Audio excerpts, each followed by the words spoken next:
Olá, tudo bem? Eu sou o professor Nobushinen.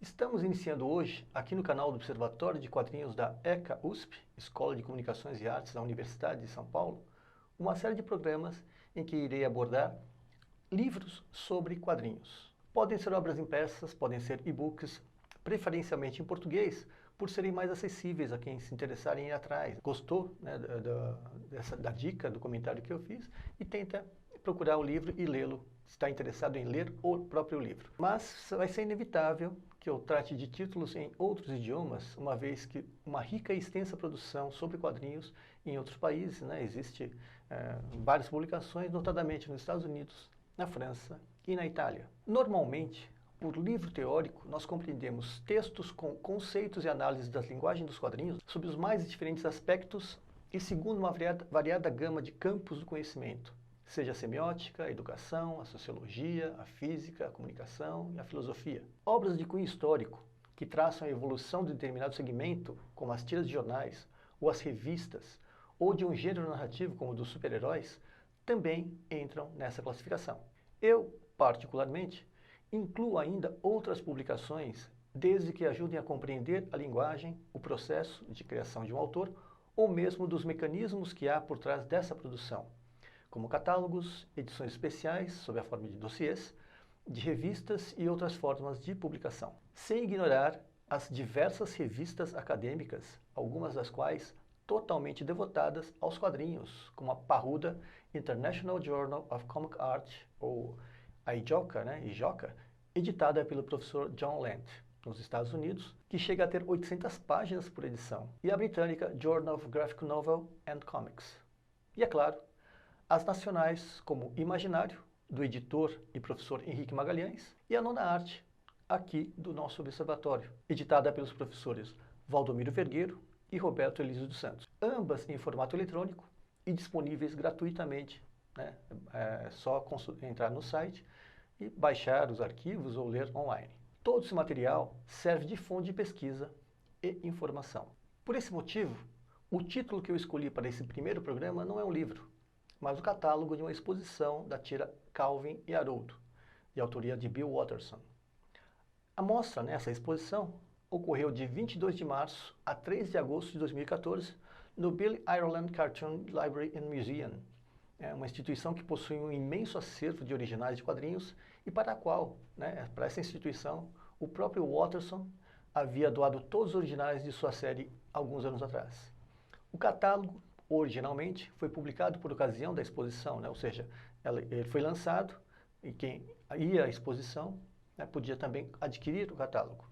Mas a tradução em português foi lançada aqui no Brasil pela Conrad em 2020.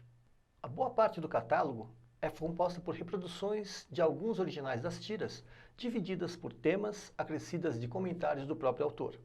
Também são reproduzidos alguns trabalhos de artistas que influenciaram Watterson, como Peanuts, do Charles the Shoes, o Minduim, que tem o Snoopy e o Charlie Brown, Pogo, do Walt Kelly, e Crazy Cat, do George Herriman, que também, essas reproduções são acompanhadas por comentários feitos pelo Watterson sobre essa série, sobre a influência que elas exerceram sobre o seu trabalho e pela sua vontade de se tornar também um autor de quadrinhos. O mais interessante nesse catálogo, porém, e que é a razão de eu tê-lo escolhido para esse programa de estreia, é uma entrevista concedida por Bill Watterson à curadora da exposição, Jenny Robb. Ele é conhecido, o Bill Watterson, por se recusar a dar entrevistas, e se tornou praticamente um recluso, após deixar de produzir a tira em 1995, ou seja, a série foi iniciada em 1985, durou 10 anos, e desde então não existe mais nenhuma produção inédita de Calvin e Haroldo, no original Calvin and Hobbes. Nessa entrevista, o Bill fala da sua carreira, de como criou Calvin e Haroldo e seus constantes conflitos com a agência distribuidora, no caso o Syndicate, que é o Universal Syndicate, mas o mais bacana é quando ele aborda o processo criativo e os desafios de fazer valer seus argumentos artísticos em oposição a interesses comerciais. O Watterson, ele nunca autorizou o licenciamento de seus personagens, o que representou, segundo alguns cálculos, né, já se fez uma estimativa do que ele deixou de ganhar por se recusar a licenciar os personagens para fazer bonecos, canecas, chaveirinhos, coaquinhas e outras coisas mais. Então, segundo esses cálculos, ele perdeu, deixou de ganhar 300 a 400 milhões de dólares.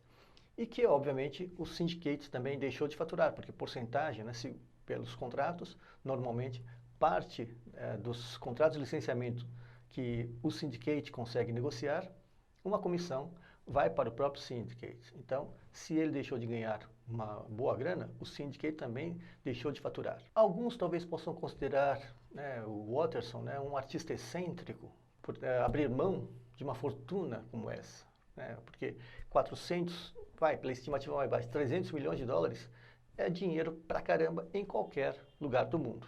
E eu respeito profundamente essa coerência, porque ele justifica, né, ele dá as razões, ele explicita, sempre deixou muito claro os motivos pelos quais ele sempre negou qualquer pedido de licenciamento dos seus personagens. Existem duas raríssimas exceções, mas ele permitiu que fossem utilizados em materiais que não fossem as tiras, mas também não era para exploração comercial. A entrevista ocupa 39 páginas, né, do catálogo, do catálogo de exposição, e quando eu li, eu logo fiquei pensando, puxa vida, o que estava passando na cabeça de um escritor chamado Neville Martell, que é autor do livro Looking for Calvin and Hobbes, de 2009, em que ele narra toda a biografia do Watterson, né? Ele conseguiu conversar com colegas, com a família, né? Fez um levantamento da carreira do Bill Watterson, mas apesar das insistentes tentativas, ele não conseguiu entrevistar. Então, a história toda, né, já vou dando spoiler sobre o conteúdo do livro, ele não consegue entrevistar o Bill Watterson, né? Tanto é que o título, né, procurando pelo senhor, por Calvin e Haroldo, né, numa tradição livre, significa isso. Ele vai atrás, ele chega a fazer contato com pessoas muito próximas, mas efetivamente o Bill Watterson se nega a qualquer contato, né, que o Martell tenta sucessivamente, escreve para ele, manda e-mails, telefona para os agentes ou para as pessoas que estão muito próximas a ele, mas o Watterson se recusa a conceder essa entrevista. O formato do catálogo ele é horizontal, né, e segue a maioria do material que saiu, né, dessas coletâneas, álbuns coletâneas das tiras do Calvin e Haroldo, né? Então, como ocupa uma parte, né, das páginas, ocupa como se fossem reproduzidas o formato pequeno de um livro nessas páginas horizontais, né, dá para a gente fazer um cálculo aproximado. Então, essa entrevista ocuparia pelo menos 50 páginas, se convertidas para o formato do livro de Martell, o que seria um acréscimo apreciável ao volume, né? Ou seja, se ele tivesse conseguido uma entrevista semelhante a essa, o livro seria enriquecido com pelo menos mais 50 páginas, e além do conteúdo, né, do físico das 50 páginas, seria um conteúdo em relação a informações também bastante rico. O livro do Neville Martell não foi traduzido para o português, não chegou a ser publicado aqui, mas saíram no Brasil outras publicações que trazem textos bem legais, né? Um deles é o Calvin e Haroldo, As Tiras de Domingo, 1985, que foi publicada em 2014 pela Conrad. Essa publicação também era um catálogo de uma exposição anterior, realizada nesse mesmo local, né, no museu, né, Museu Bill Ireland, de quadrinhos, quando o local ainda se chamava Biblioteca de Pesquisa de Quadrinhos e Cartoons da Universidade Estadual de Ohio. Essa exposição ocorreu entre setembro de 2001 e janeiro de 2002, mas o catálogo só foi publicado e traduzido no Brasil em 2014. Além de um texto de introdução do próprio Bill Watterson, que sempre é muito interessante que se leia, né, porque é um depoimento em que ele fala sobre o material que foi escolhido, né, em que condições, isso também é muito bacana de se ler. Muitas das páginas que são reproduzidas, né, são também acompanhadas de um comentário, né, do próprio Watterson também, né, e ajudam a compreender o seu processo criativo. Então ele fala, aqui nessa tira eu fiz tal coisa porque achei que era mais adequado isso, aqui funcionou melhor tal coisa. Então, é muito rico para que a gente entenda como um artista, como um autor de quadrinhos, conduz, né, como que ele desenvolve uma ideia até que ela seja finalizada sob a forma daquela tira que a gente vê publicada nos jornais. A segunda publicação é uma edição comemorativa dos 10 anos de Calvin e Haroldo, na qual o Watterson explica a dificuldade de se elaborar uma tira dominical que precisava atender a diferentes formatos de publicação, que, em alguns casos, né, implicava simplesmente eliminar os 2 primeiros quadrinhos. Somente depois de negociar duro, né, ele negociou, ele sempre era muito resistente, ele sempre insistia com o seu syndicate para fazer valer o seu processo, né, a sua maneira de fazer quadrinhos, né, o Watterson conseguiu impor, então, a condição de que suas tiras, né, as páginas, na verdade, um formato diferenciado, porque eram publicadas aos domingos e não era uma tira dessas mais simples. Eram 2 ou 3 fileiras, né, que compunham, então, uma narrativa dominical. Ele impôs, né, e isso foi aceito pelo syndicate, que as suas tiras, a partir de então, esse material de domingo, não sofresse mais aquelas exclusões de um quadrinho ou outro para que fossem publicadas. Então, alguns jornais acabaram cancelando o contrato porque eles não queriam obedecer ao que o Watterson havia determinado. O que acontece é o seguinte, os jornais, né, americanos publicam sempre aos domingos uma página colorida, por isso que vocês, quem acompanha a obra do Bill Watterson, vê aquelas tiras diárias sempre em preto e branco e um painel, né, como eu falei, com mais de uma tira, normalmente 2 ou 3, coloridas. Acontece que cada jornal tem o seu espaço para aquela determinada série aos domingos. Alguns, um espaço de meia página, alguns, 1/3 de página, e alguns 2 colunas, 2 fileiras. Por isso que, como ele tem que mandar um material que deve ser adaptado para todas essas opções, ele precisa, então, já bolar uma maneira de, eu faço uma completa, e aqui, essa tira aqui, eu posso eliminar 2 quadrinhos, essa aqui eu posso eliminar toda a fileira de cima. E essa era a maneira que ele tinha, né? Essa era a condição que ele trabalhava antes de tirar um sabático, né? Ele conseguiu negociar com o syndicate um período em que ele deixou de desenhar, depois conseguiu, então, impor ao syndicate que esses painéis de domingos, a partir de então, não poderiam ser mexidas. Ele não faria mais concessões de eliminar um ou outro quadrinho, e aí é que está a melhor da sua produção dominical.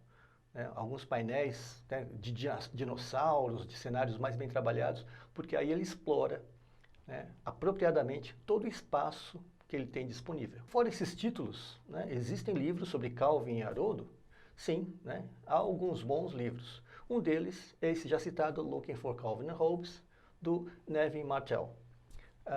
Um outro livro é o Let's Go Exploring Calvin and Hobbes, de Michael Hingston. É um livrinho de bolso, né, de 2018, que vai na mesma linha do Martel, que narra a história da tira e do seu autor.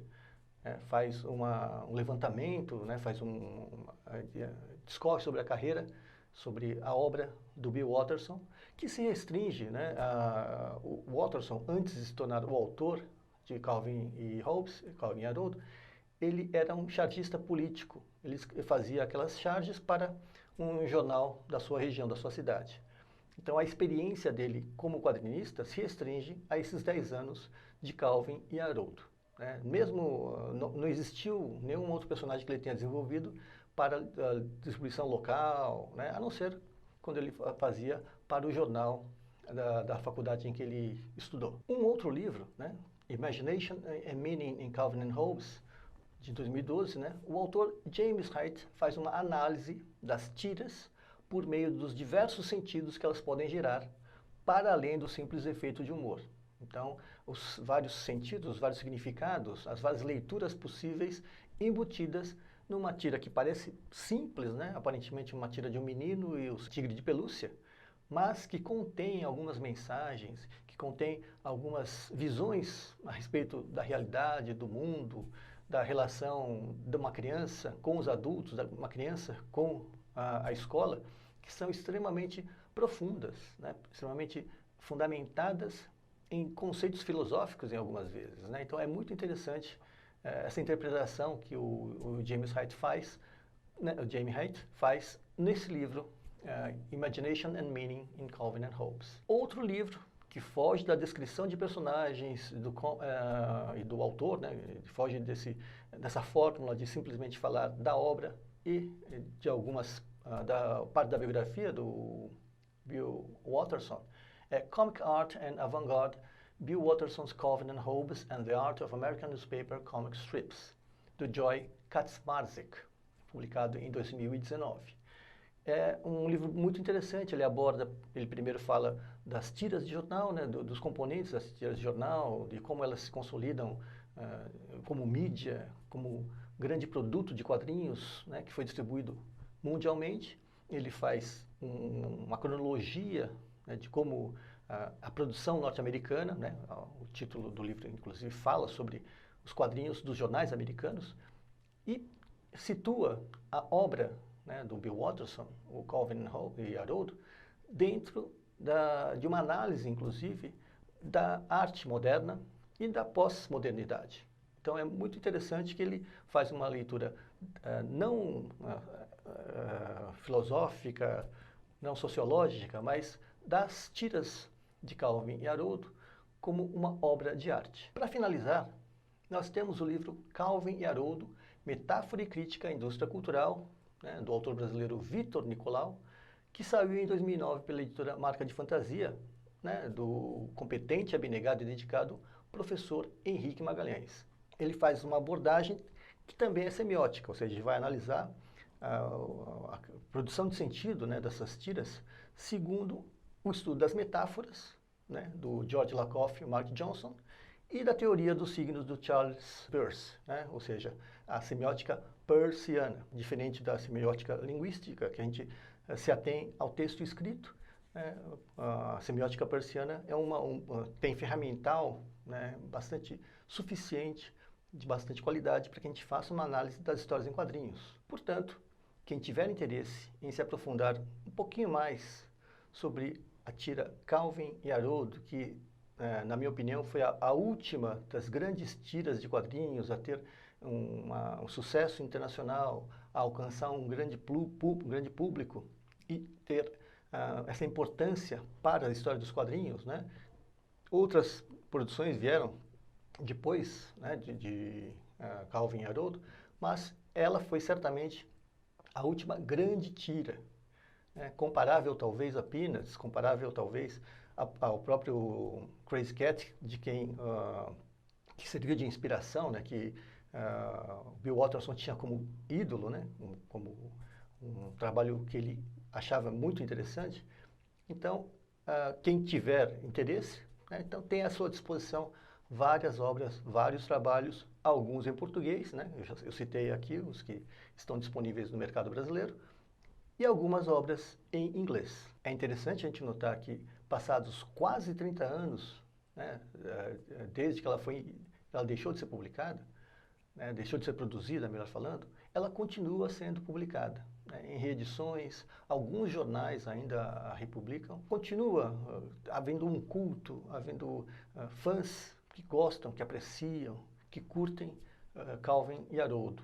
Então, se alguém mais tiver esse interesse, né, que além da leitura das tiras, queira conhecer mais sobre o autor e sobre a própria tira, sobre os personagens, sobre as condições de produção, essas são as leituras que eu recomendo. No próximo programa, eu vou falar de outros catálogos bem interessantes e de grande utilidade para quem quer estudar, pesquisar ou apenas saber um pouquinho mais sobre essa rica e fantástica linguagem que são as histórias em quadrinhos. Um abraço e até lá!